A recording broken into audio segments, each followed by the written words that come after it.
booy yeewu yi xam nañu lu tax lambaay dina ñaawee foo ko yaakaaree. justice est-ce que tey jii du rabat tey jii li nga wax ci Yacine Fall ne moom la tànn moom ki nga xam ne moom mooy maître Bamba Cissé est-ce que jàppul woon ne tey ñooñu noonu bu ñu leen tànnee li mu bëgg ci li nga xam ne moom mooy dossier Mame Mbaye Niang bi dina ci am li mu bëgg ba waral mu defoon li nga xam ne mooy ci ba rabat dara bi dal ci kawam. mënu ci dara ay dinaa bokk du mu mën a bokk yooyu yëpp. su ma bokkul man la neex. ay wax rek.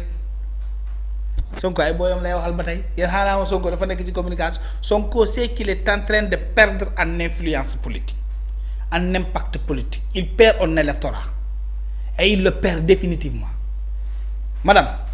Arriver au pouvoir. C'est perdre le pouvoir.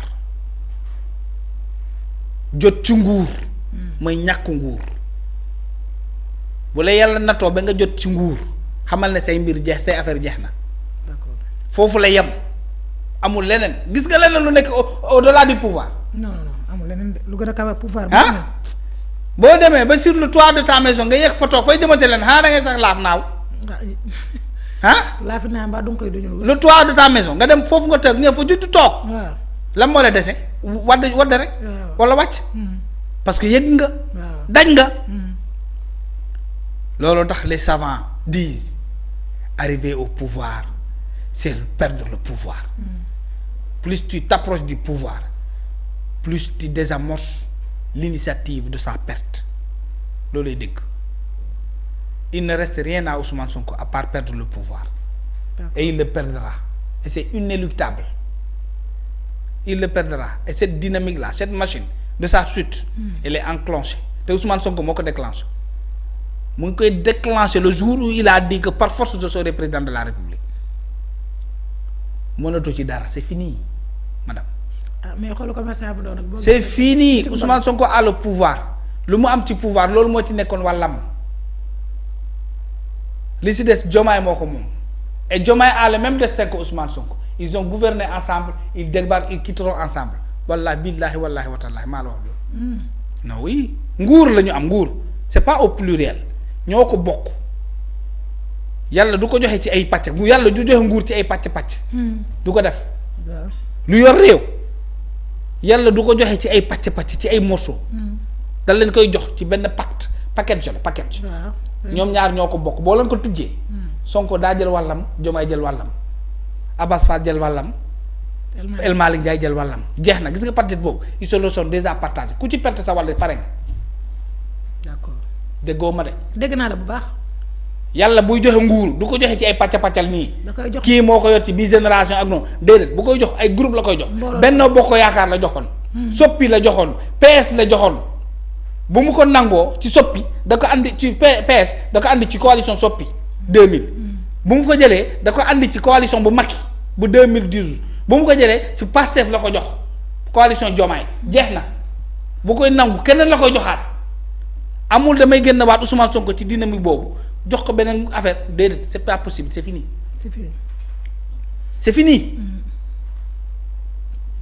waxuñu pour Sonko am ci dara. il faut que mu am audace def li Macky defoon. te sañul loolu moom daa bëgg nguur.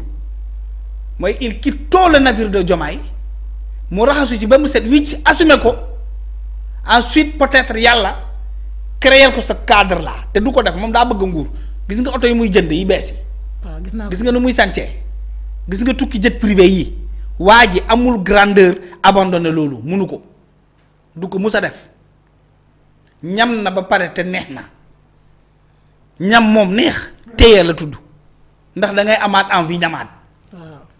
du dem Diomaye du baax paquet ca boobu noonu kenn ku nekk li nga téye da nga koy siirootu ba mu jeex tàkk après yàlla jëlaat ko joxaat ko beneen groupe yàlla nañ ci bokk. loolu mooy la vérité qu'il faut dire je ne suis pas un divin mais c'est la vérité du temps la vertu du temps elle est limpide elle est claire neex na gis ils vont partir Sonko a atteint le Graal derrière le Graal c'est un grand vide et le grand vide c'est la grande chute parce que tu n'as pas où mettre la main ni le pied madame. pare na ci. non c'est fini c'est fini. xale yi nee nañ Sonko lañ bëgg. c'est fini xale yooyu grand théâtre rek la ñuy feesal léegi. wala esplanade di stade lan moo tax mu wax na j'ai besoin d'1 million de cartes xam ne son parti bëriwul nit sympathisant la bëri sympathisant non da koy neex mu ànd ak yow su ko neexul mu bala dem feneen. et chaque instant man la xam nga nan lañ la di woowee les indécis xam nga luy indécis. mooy ñi kenn mënut a. ñii non non ñii jiixi jaax. Sonko baax na wala baaxul. Sonko dina dem wala du dem. réew mi dina neex wala du neex. pétrole ba dinañ ko yëg wala duñ ko yëg. noonu la ñuy woowee ci tubaab les indécis. un indécis il n'est pas une puissance électorale. parce que il est versatile. versatile maanaam mën na xëy tey mu marron suba mu jëkki saay rek mu verte. c'est la vérité qu'il faut dire aux gens. c'est fini. et eux ils savent que c'est fini. léegi la mission qu'on a confiée à Sonko c'est la redynamisation des bases relancer mu ne 1 million de cartes ci commune bu nekk créer leen fa ay cellules yooyu animer leen ko na ngeen def ay dons de sang parti au pouvoir. def don de sang.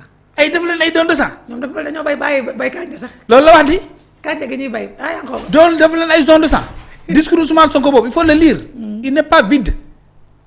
il est révélateur il révèle beaucoup de choses. na ngeen dellu ci commune xanaa kon nekkul ñu woon ci commune bi. defar leen ay cellules ngeen di may ay dons de sang xanaa loolu amu ko woon kon. mais est-ce que préparé wul local yi di ñëw la. non loolu laa lay wax ni parce que il sait qu'il a perdu. d'accord mais defal benn lecture yow Sénégal c'est 18 millions de personnes. 18 millions de personnes on parle de 7 millions d'inscrits 7 millions inscrits yooyu 4 millions rek ñoo dem élection. ñoo voté ñi fal Diomaye matuñu 2 millions yi mat sëkk. ñi fal Diomaye 45% yi matuñu 2 millions. kon boo jëlee 17 nga jël ci 2 ana 15 millions yi des yëpp foo leen di boole. des na de ñooñu. dëgg li ma la wax de. waaw dëgg la de. Sénégal c'est 18 millions de personnes. waaw 18 millions de Sénégalais yooyu. 7 millions ñoo bindu ci fichier électoral bi. 7 millions yooyu 4 millions ñoo wote 4 millions yooyu Pastef amu ci 2 millions yi mat te ñooñu wooteel Pastef 4 millions yooyu mooy sama bajjen bi bëggoon Macky Sall dem nekkul ci benn parti ci la bokk.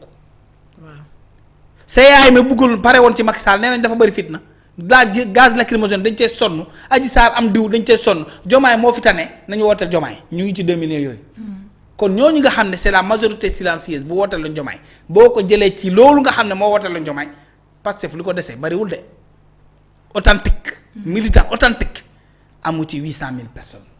d'accord maa la wax loolu wallaahi waahidu ku xamul lecture politique rek moo koy wax te Sonko xam na ko léegi mu ne comme képp ko xam ne indécis nga woon yaa ngi may baax ñi bokkoon ci majorité silencieuse bokkuñu benn parti politique ñoom élection la ñuy xaar pour voter ñooñu ñëpp dañu may baax awma bilan du benn mbaar bu ma defar du benn doodaan du benn école du benn poste de santé du benn centre de dialyse du benn bourse familiale wàññi bi sax tappale la ci prix yi parce que laalul ceeb laalul diwlin laalul jumbo. loolu la sénégalais yi gën a soxla nga wàññi leen ko ñiy dawal oto nga faale parce que yow ci ñooñu nga bokk. sénégalais yi dawalul oto ëpp nañu fukki junni yoon ñu amul oto kon li nga wàññi ni amul benn impact social nga dagg bourse familiale étudiant yi ba léegi mënuñu fayeeku boo perte étudiant perte nga woy juróom. perte nga nijaayam perte nga baayam. ñoo ñëpp ay électeurs lañu Sonko ne léegi naa tàngalaat ceeb bi sama parti ma gën ko yëngal gësam am ay inscrits yi bees pour remplacer vide boobu nga xam ne perte naa ko. mais est-ce que loolu mais il se trompe. parce que ça ne se passe pas comme ça quand tu as le pouvoir li lay jox ay militants mooy job liggéey bi dund bi na yomb dem ak dikk bi na yomb xaalis bi na bari ci dëkk bi. ñu naan waa ji jàmbaar la Ousmane amagul wooyu ba léegi te Diomaye amu ko waa ji jàmbaar la. waa ji ndaanaan la. waa ji yaa ñu bettee lu neex ñoom amuñu woowu ba tey te duñu ko am fii ak 2029 ndax mënuñu amuñu xol bi amuñu yéene gi dañoo nekk di xeex dañuy taxaw ne la da ngay souffrir 50 ans di la ñaawal ngay ñaawal sa askan di ñaawal sa askan pour yow ku àndul ak yow ci Macky Sall la bokk comme yéene nga Macky Sall prison bay waxu mandat d'arrêt international yóbbu prison yéene nga ñëpp loolu te réew du doxee noonu quand tu es au pouvoir tu es là pour tous les Sénégalais. moo tax du dox c'est le début de la grande chute de Pastef et inévitablement personne ne pourra arrêter cette machine-là Pastef va vers la terre. Pastef dafa am destin wu flèche xam nga le destin d'une flèche. waaw mooy lan. destin flèche xam nga flèche. xam naa flèche baax. le destin de toutes les flèches. c'est la redescente. loolu mooy évidence. elle a beau été vers le ciel mais son destin c'est la chute loolu mooy destin wu Pastef. doy na waar. neexul a dégg na mais c'est ça l'évidence. ah neexul a dégg Cheikh Tidiane Kandé bu ñu jógee ci loolu rek dinañ ñëm ci Mati Sarr Niang ak ki nga xam ne mooy Cheikh Omar Talla parce que dañu bind Mati Sarr Niang dafa bindoon ci page Facebook am ne ki nga xam ne moom mooy Lat Diop mi ngi commencé di fay joxe na 5 milliards wax ay affaire daal ci li nga xam ne moom mooy dossier Lat Diop mooy période bi ñu ko convoqué. Lat Diop Mati Sarr Niang journaliste. oui.